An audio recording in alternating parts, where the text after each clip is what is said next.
السلام عليكم ورحمة الله وبركاته.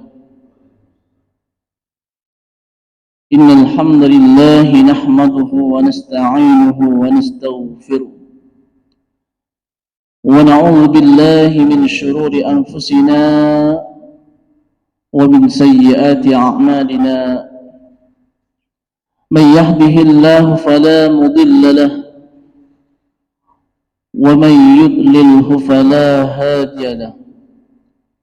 أشهد أن لا إله إلا الله وحده لا شريك له، وأشهد أن محمدا عبده ورسوله لا نبي ولا رسول بعده. قال الله تعالى في القرآن الكريم: أعوذ بالله من الشيطان الرجيم، بسم الله الرحمن الرحيم. يا أيها الذين آمنوا اتقوا الله حق تقاته ولا تموتن إلا وأنتم مسلمون. فإن أصدق الحديث كتاب الله، وخير الهدي هدي محمد صلى الله عليه وسلم، وشر الأمور محدثاتها وكل محدثة بدعة وكل بدعة ضلالة وكل ضلالة في النار.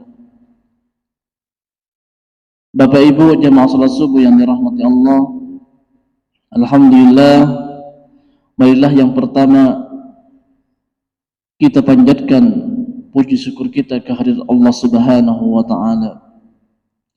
Allah yang Maha Pengasih dan tidak pernah pilih kasih. Allah yang Maha Penyayang yang sayangnya tidak terbilang. Dengan begitu kita harus meningkatkan syukur kita kepada Allah Subhanahu wa taala. Karena dengan kita bersyukur kepada Allah Subhanahu wa taala, maka Allah Subhanahu wa taala akan menambahkan nikmatnya kepada kita semua. Bapak Ibu jemaah subuh yang dirahmati Allah, oleh karenanya banyak di antara kita yang seringkali lupa untuk bersyukur kepada Allah Subhanahu wa taala. Lupa akan nikmat yang Allah berikan kepada kita semua, yang diberikan oleh Allah Subhanahu wa taala. Di antara nikmat yang sering kita lupa adalah nikmat sehat dan nikmat kesempatan yang Allah berikan kepada kita. Itu sudah benar sebagaimana sabda Rasulullah sallallahu alaihi wasallam, nikmatani mawbunun fihi ma katsirun minan nas, as-sihhatu wal faragh. Dua nikmat yang mana manusia itu sering lupa dan melalaikan, yaitu nikmat sehat dan nikmat kesempatan. Bapak Ibu jemaah subuh yang dirahmati Allah, yang kedua kalinya salawat dan salam kita haturkan kepada baginda Rasulullah Muhammad sallallahu alaihi wasallam sebagai tauladan kita, uswah hasanah kita, yang telah berhasil membawa umatnya dari alam kegelapan menuju alam yang terang benderang, yakni agama Islam. Bapak Ibu jemaah subuh yang dirahmati Allah, alhamdulillah pada kesempatan pagi hari ini sudah masuk pada bab yang keempat, yaitu tentang adab pengajar dan pelajar Al-Quran. Dan bab ini merupakan bab yang sangat panjang sekali, sehingga akan menjadi beberapa pertemuan insyaallah. Dan pada bab kali ini yang pertama adalah yang dibahas adalah tentang niat. Karena niat merupakan salah satu daripada hal yang terpenting daripada diri kita semua. Bahkan ulama salaf mengatakan hadis tentang niat itu merupakan sepertiga daripada agama Islam. Oleh karenanya sebelum kita belajar dan sebelum kita mengajar, maka penting sekali bagi kita untuk menata niat kita. Kita harus menata benar-benar sehingga hanya mengharapkan ridha dari Allah Subhanahu wa taala.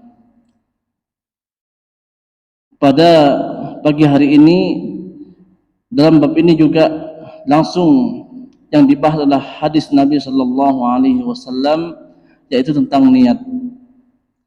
Yang mana pada buku ini merupakan hadis yang hanya diambil satu kata saja. Akan tapi nanti insyaallah akan dibacakan keseluruhan daripada hadis tentang niat tersebut. Dan merupakan hadis ini banyak dikutip di banyak kitab. Bahkan Abdurrahman Al-Mahdi mengatakan seandainya ia mengarang kitab, maka pada setiap babnya itu akan dituliskan hadis tentang niat ini, karena pentingnya niat bagi kita semua. Baik, insyaallah dibacakan hadisnya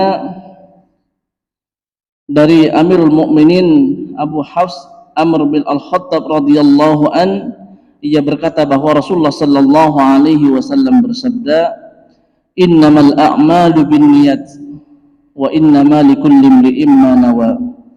Fakanat hijratuhu ila Allah wa rasulih, fahijratuhu ila Allah wa rasulih.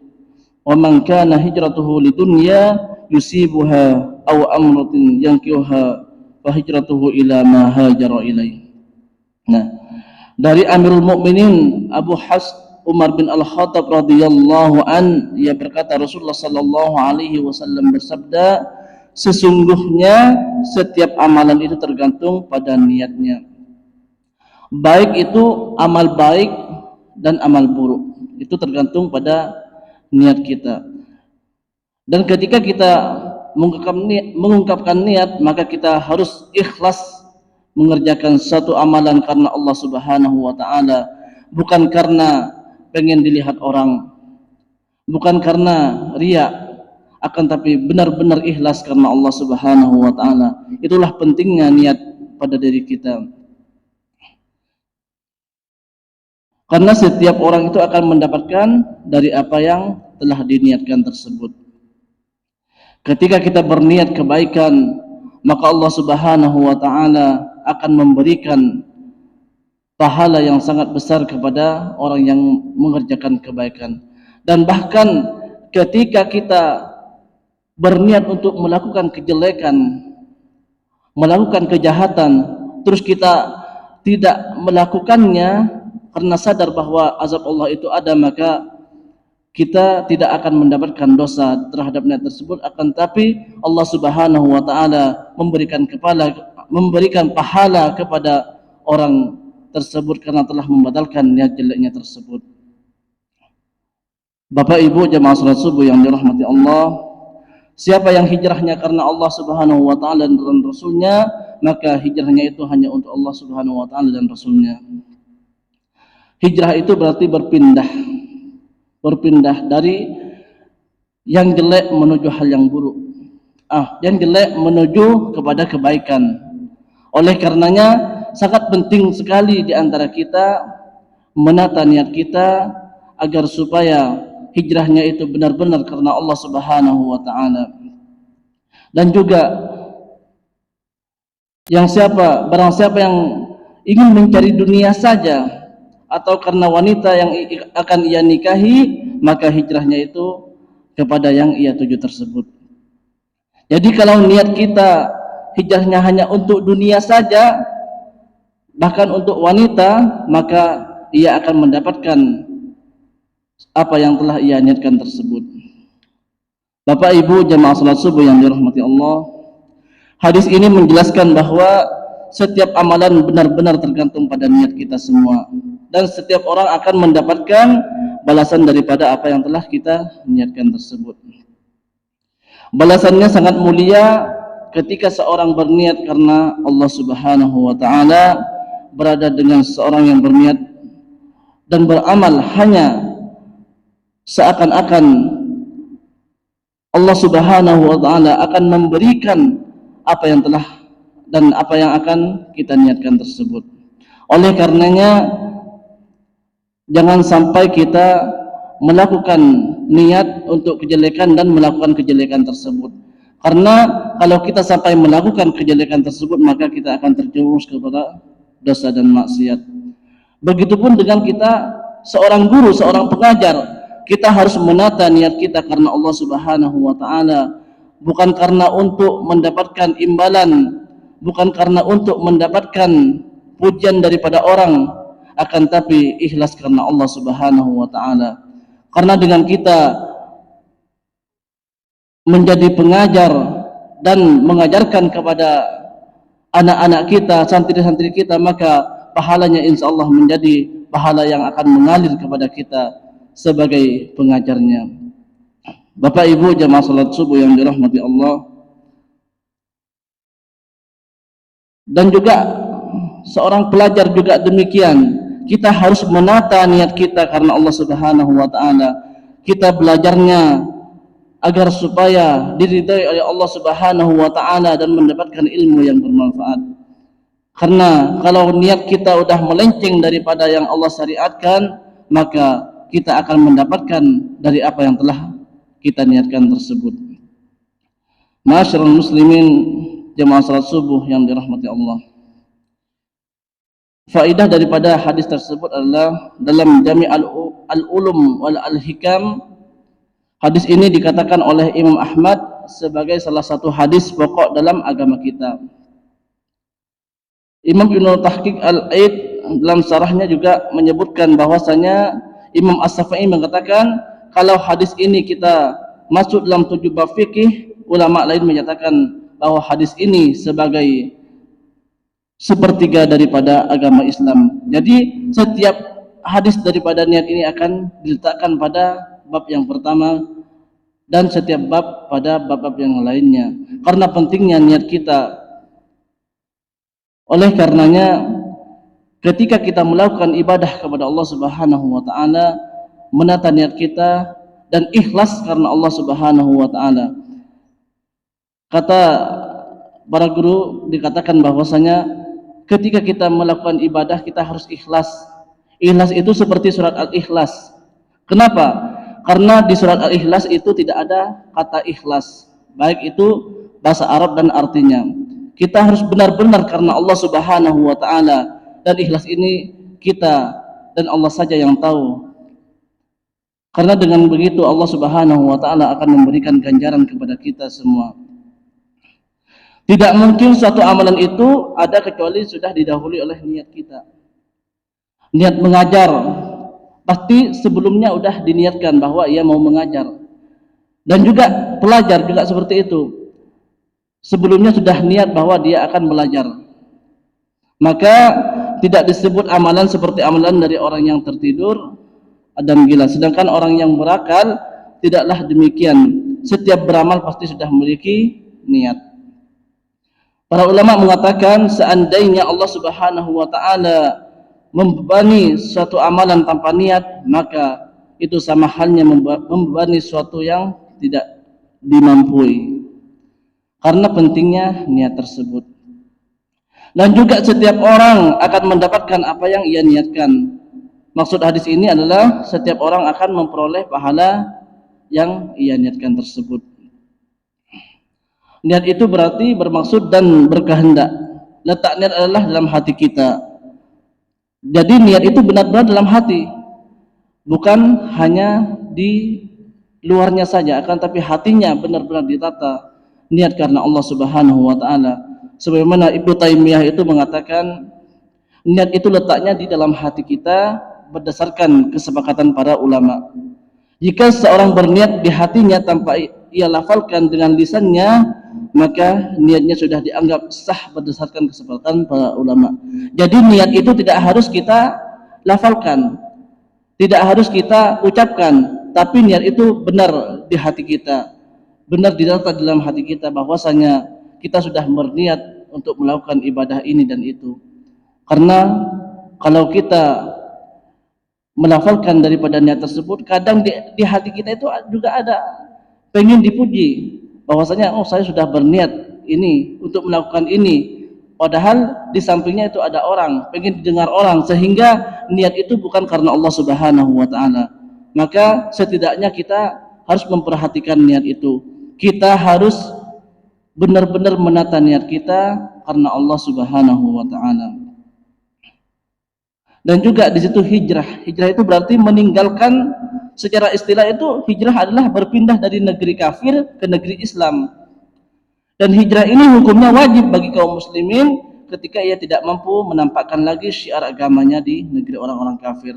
Hijrah juga bisa berarti pindah daripada kemaksiatan, daripada ketaatan kepada Allah Subhanahu wa taala. Jadi yang awalnya kita sering melakukan kemaksiatan kepada Allah Subhanahu wa taala, yang awalnya kita sering melakukan dosa kepada Allah Subhanahu wa taala, yang awalnya kita sering ghibah kepada saudara-saudara kita, yang awalnya kita sering memfitnah saudara-saudara kita, maka kita harus hijrah untuk hal kebaikan dan ketaatan kepada Allah Subhanahu wa taala dan meninggalkan hal-hal tersebut sehingga Allah Subhanahu wa taala ridha terhadap apa yang telah kita kerjakan. Bapak Ibu jemaah subuh yang dirahmati Allah, karena dalam niat itu kita butuh ikhlas, niat ikhlas yang kuat, karena dalam hadis disebutkan amalan hijrah itu yang ikhlas dan amalan hijrah yang tujuannya untuk mengejar dunia, hijrah pertama terpuji dan yang hijrah yang kedua itu tercela. Jadi hijrah itu kalau memang karena Allah Subhanahu wa taala merupakan hijrah yang terpuji dan diridai oleh Allah Subhanahu wa taala. Sedangkan kalau hijrahnya itu hanya untuk kesenangan saja, bahkan misalkan dari kebaikan menuju kemaksiatan, maka itu merupakan hijrah yang tercela. Maka hal yang sedemikian itu seharusnya kita hindarkan. Bapak Ibu jemaah subuh yang dirahmati Allah. Dan juga dalam mendefinisikan ikhlas itu para ulama berbeda redaksi dalam menggambarkannya. Ada yang berpendapat bahwasanya ikhlas adalah memurnikan tujuan untuk mendekatkan diri kepada Allah Subhanahu wa taala. Memang benar-benar mengharap ridha Allah Subhanahu wa taala. Ada pula yang berpendapat bahwasanya ikhlas adalah mengesahkan Allah dalam beribadah kepadanya. Jadi tidak ada sekutu bagi Allah Subhanahu wa taala. Karena kalau kita sampai mensekutukan Allah Subhanahu wa taala, bahkan kalau kita berbuat kesyirikan kepada Allah Subhanahu wa taala, maka kita tidak akan mendapatkan surganya Allah Subhanahu wa taala. Innahu may yusyrik billahi faqad harramallahu alaihi jannah. Barang siapa yang mensekutukan Allah maka haram baginya surga. Jadi tidak akan menempatkan dan tidak akan ditempatkan oleh Allah Subhanahu wa taala di surganya Allah Subhanahu wa taala ketika kita melakukan kesyirikan kepada Allah Subhanahu wa taala. Jadi kita harus memurnikan Allah Subhanahu wa taala, tidak ada sekutu bagi Allah Subhanahu wa taala, sehingga Allah Subhanahu wa taala meridai apa yang telah kita kerjakan. Bapak Ibu jemaah subuh yang dirahmati Allah, ada juga yang mengatakan ikhlas adalah membersihkan diri dari pamrih kepada makhluk. Maksudnya di mana? Kita harus benar-benar ikhlas karena Allah Subhanahu wa taala, tidak ingin dipuji oleh orang, dan bahkan kalau bisa kita tidak mau menampakkan hal-hal yang mana ketika kita melakukan kebaikan orang tersebut, orang lain akan memuji kita. Itu orang itu tidak akan mau menampakkan hal tersebut, sehingga dengan demikian murni karena Allah Subhanahu wa taala. Al-Izzah bin Abdul Salam berkata, ikhlas adalah seorang mukallaf melaksanakan ketaatan semata-mata karena Allah Subhanahu wa taala dan tidak berharap pengagungan dan penghormatan kepada manusia.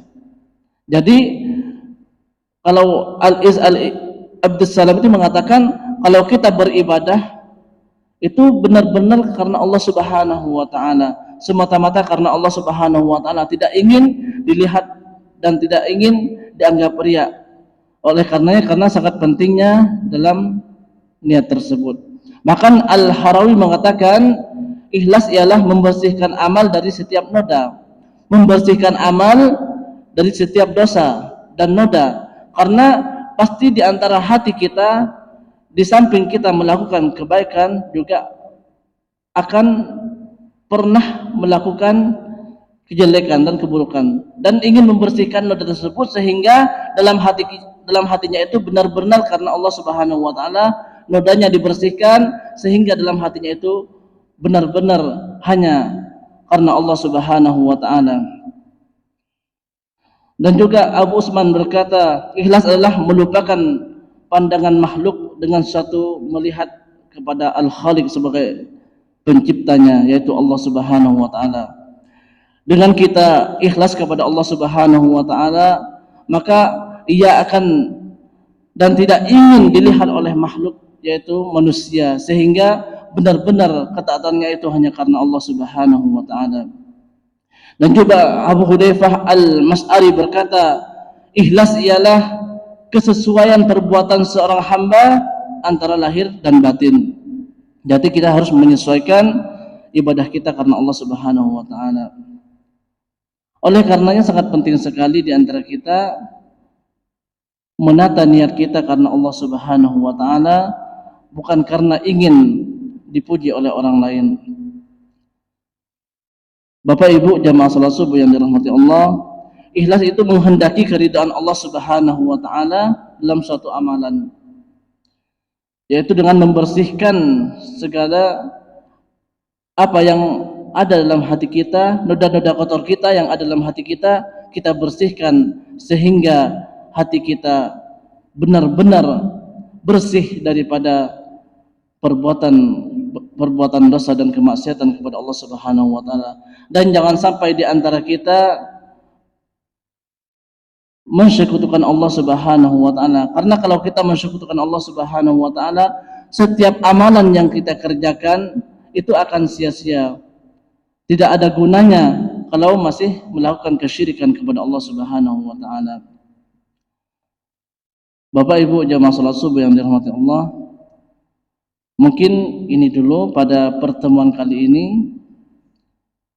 dan insyaallah pada pertemuan yang akan datang akan dilanjutkan tentang tidak berharap hasil duniawi dan juga mewaspadai sifat daripada sombong. Sebelum ditutup seperti biasa, kita berdoa kepada Allah Subhanahu wa taala. Semoga Allah Subhanahu wa taala meridai kita dalam hal kebaikan dan menjauhkan kita daripada hal-hal yang dilarang oleh Allah Subhanahu wa taala. Innallaha wa malaikatahu yusholluna 'alan nabi ya ayyuhalladzina amanu shallu 'alaihi wa sallimu taslima.